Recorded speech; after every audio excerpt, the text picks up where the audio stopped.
The older David looked around his stateroom on the train, groggy like he just woke up from a deep sleep. The familiar sound of the tracks and locomotive, a welcome reminder of reality after the obvious dream he just woke up from. Stretching his neck to try and remove the crick that had developed in his neck from sleeping wrong, he reached out for the saddlebag he carried on the trip and saw just what he had left home with. Cash. His journal, some book his wife had asked him to read from some guy named Spurgeon, more of her superstitious nonsense. He laughed to himself. Maybe reading and whiskey don't mix. He opened his suitcase and found the formal attire he would wear later today when he finally got to the dock for the game. Closing the case, he stood and turned to open the cabin and search out the steward, a colored man with a thin face and surprisingly deep voice. When he saw him, he thought the man would struggle with even the lightest bag of a traveler. However, if the deep rumble of his voice easily pushed those doubts back, the ease and speed in which he hoisted, maneuvered and loaded every bag and placed it in position destroyed them as he watched them men work. With his calloused hands and slightly sweat-stained collar, he found himself pitying the man having to work so hard just to eat, thinking to himself the world we want to create will remove the hardships from the lives of men like him. Once he no longer needs to load bags for his betters, he can educate and elevate himself above his peers. He despised poverty, and that the best world any man could build is one where no one has to work. They only do the work that brings them joy. When the preachers coddled the poor and destitute, they only made their plight worse. Better to disabuse them of their base superstitions and educate them to be men of pure reason. Signaling to the man, he inquired, "It's after 10 o'clock. Why haven't we made it to the Winchester station yet?" The porter, whose badge read Jones, turned with a warm smile that made his eyes squeeze just a little. "Sorry, sir. There was a tree that foundered way across the track.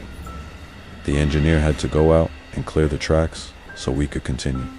It appears a twister may have come through in the rain last night and laid the tree right across them." He checked his pocket watch. "The delay put us behind 3.5 hours. I do apologize for any inconvenience this may cause." The clacking closed of the watch lid, a slap at the end of an insult he did not realize he uttered. David felt his ears get warm. He was going to miss his boat. These men and their inability to remove a big stick off the tracks had lost him his slot on the boat. The thought was a frequent one. Lesser people disappoint, the greatest among us impress gracefully. He glared at the porter, formulating an idea of teaching the crew a lesson about managing a rail. It wasn't his line, but a few words to the actual owner would surely get them the appropriate chastisement. The engineers would get a stern talking to, but perhaps the porters would bear the ones to feel the consequences. With an evil smirk, he said, "These things happen, my good man. The acts of God hinder every fool, but with reason and logic man can overcome the stumbling and pitfalls of lesser men." He answered in the way of fellow great men, who sought to throw off the shackles that prevent humanity from achieving true greatness. "By chance, is there anything left of today breakfast? I had intended to be off the train and dining as I waited for my riverboat.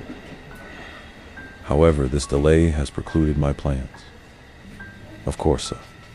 I believe we can get you some eggs, toast, and coffee." "Yes, thank you," he said, backing into his stateroom and closing the door, taking with him the pride of knowing he would have a little satisfaction for this inconvenience, and last night's very bloody and frightening tale had just been his imagination. A dream was dream after all. A relieved little laugh escaped his mouth. Rationality was his dogma. Logic, his holy writ. There are no invisible forces causing matter to act.